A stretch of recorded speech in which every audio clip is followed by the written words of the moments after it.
तो सिद्दीकीन का रास्ता। इसी तरीके से शोहदा के रास्ते पर चलने की हम दुआ करते हैं।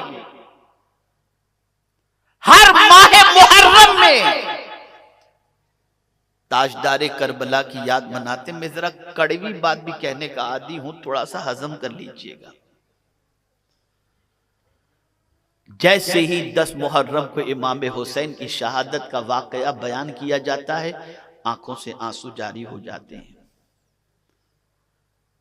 अच्छी बात है, मोहब्बत हुसैन के अंदर आंखों से आंसू बहाना कोई गुनाह का काम नहीं है। लेकिन एक सवाल पूछता हूं, जरा कड़वी बात, एक सवाल पूछता हूं। जिस इमाम हुसैन का तस्करा 72 जख्मों के बाद भी सजदा न छोड़ने का तुम सुनते हो और सुनने के बाद आंसू बहाते हो और ये कहते हो कि उन्होंने 72 जख्म खाए फिर भी नमाज नहीं छोड़ी, तुम्हारे तो सर में दर्द होता है तो तुम नमाज छोड़ देते हो, तो उस वक्त तुम्हें किरदारे हुसैन याद नहीं आता? तो क्या खाली इसी तरीके से रस्म रिवाज के लिए तुम इमाम का दिन मनाते हो? आला हजरत अजीमुल बरकत इमाम इश्क मोहब्बत ने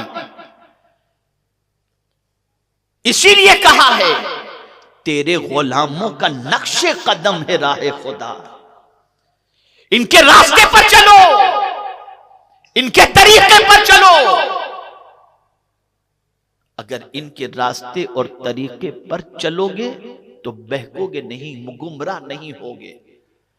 ए रसूल आजम सल्लल्लाहु अलैहि वसल्लम के दीवानों, इमाम हुसैन रदी अल्लाह तआला अन्हु के रास्ते पर चलने की, शोहदा के रास्ते पर चलने की हम नमाज में दुआ करते हैं। आइए शोहदा का रास्ता कौन सा है जरा बताऊं।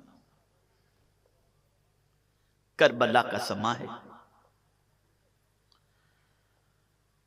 अजीब सिचुएशन है। 72 के मुकाबले में 22,000 का लश्कर जर्रार है।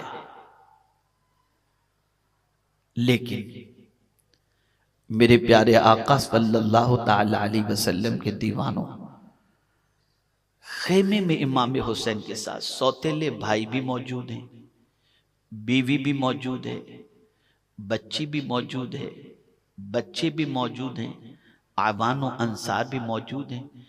कोई भी तारीख की किताब में से एक सतर मुझे कोई ये बता दे कि इन सारे खानदान वालों ने ये कहा हो, हुसैन आप यजीद की बात को मान लीजिए, आप भी सेफ हो जाएंगे, हम भी सेफ हो जाएंगे। एक ने भी कहा हो?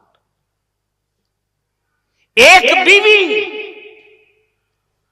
अपने शौहर की शहादत के तसव्वुर से लरस जाती है, लेकिन निगाहों के सामने 18 साल नौजवान शहीद हो रहा है, निगाहों के सामने 6 माह का बच्चा शहीद हो रहा है।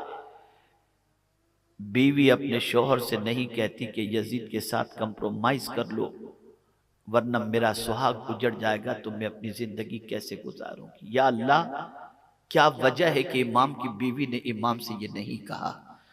तो जवाब मिलेगा कि इमाम ने अपने घर वालों को दीन इस तरीके से पिला दिया था कि वो जानते थे कि मौत उसके वक्त पर आकर के रहेगी।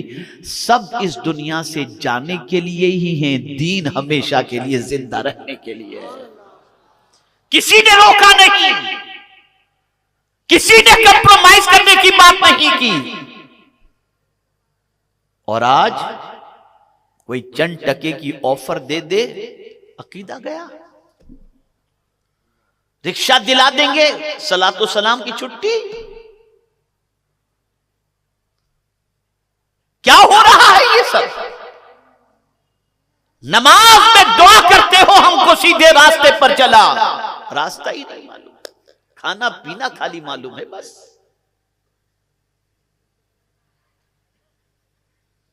दो 4 मिनट रह गए, कुछ बात नहीं। तो नबी का रास्ता समझो,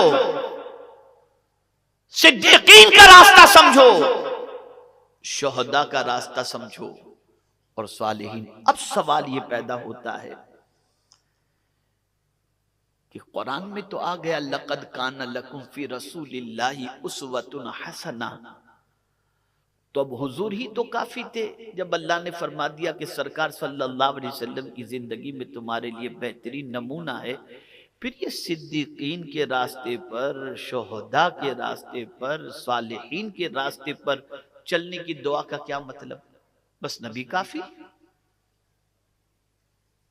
तो जवाब ये है, नबी को तुमने चलते फिरते नहीं देखा, उनको चलते फिरते इबादत करते सिद्दीक ने देखा। तो जिसने नबी को नहीं देखा वो सिद्दीक के रास्ते पर चले, जिसने सिद्दीक को नहीं देखा तो नबी के रास्ते पर सिद्दीक भी चलते थे और शहीद भी चलते थे, वो शहीद के रास्ते को देख ले। और जो शहीद को भी नहीं देखा तो कयामत तक सालिहीन की जमात, औलियाए किराम की जमात पैदा होती रहेगी। उनका चलना फिरना देखकर तुमको नबी का चलना फिरना याद आ जाएगा। इसलिए सालिहीन के रास्ते पर हुजूर ने तो यहां तक फरमा दिया वली की तारीफ में, जिसके चेहरे को देखो तो खुदा याद आ जाए।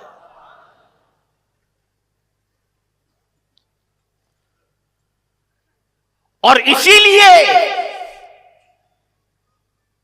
फराइज तर्क करने वाला जो मजजूब नहीं, खूब खाता पीता है, यहां पर मुर्ग मुसल्लम खाता है और कहता है नमाज काबे में जाके पढ़ता हूं।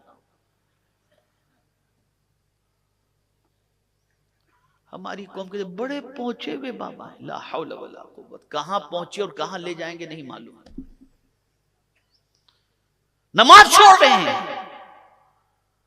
सैयदना गौसे पाक रज़ियल्लाहुल मौला तबारक व तआला अन्हु की बारगाह के अंदर एक साहब हाजिर आए और अर्ज करने लगे, हुजूर वहां साहिल समंदर पर एक बुजुर्ग तशरीफ फरमाए, विलायत के बड़े ऊंचे मकाम पर फाइज हैं हुजूर, बहुत वो इबादत और रियाजत करते हैं। गौसे पाक ने फरमाया चलो चलकर मिल लेते हैं।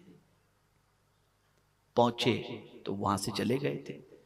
गौसे पाक रज़ियल्लाहु ताला अन्हु ने फरमाया बेटा जरा बताओ कहां वो इबादत करते थे। जगह बताई गई तो जाहिर सी बात है दरिया के किनारे पर जो है वो रेत वगैरह होती है, जगह बताई गई, यहां पर वो नमाज पढ़ते थे। गौसे पाक ने गौर से देखा, यहां सजदा करते थे, कहा हाँ, हाथ के निशान देखे तो ऐसे फैले हुए हाथ के निशान नजर आए। फरमाया बेटा ये अल्लाह के वली नहीं थे। कहा हुजूर आपने तो उनको देखा भी नहीं, कैसे फरमा दिया वो अल्लाह के वली नहीं थे? कहा नमाज में सजदे की हालत में उंगलियों का किबले की तरफ होना ये नबी की सुन्नत है, और जो नबी की सुन्नत छोड़े वो अल्लाह का वली नहीं हो सकता। और यहां तो बस पूछिए नहीं, जिस किसी को मेले कुचेले कपड़े में देखा बस अल्लाह का वली। पहले तो ऐसा था कि टाइटल औलमा मशाइख बुजुर्गान ने दीन किसी को देते थे वली का टाइटल, अब गली के छोकरे दे रहे।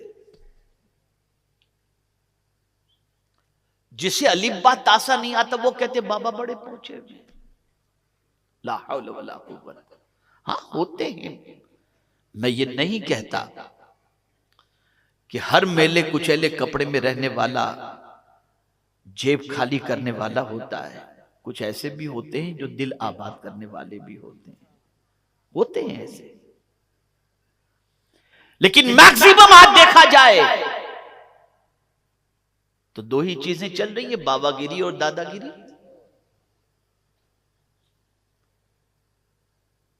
तो ए रसूल आजम सल्लल्लाहु ताला अलैहि वसल्लम के दीवानों,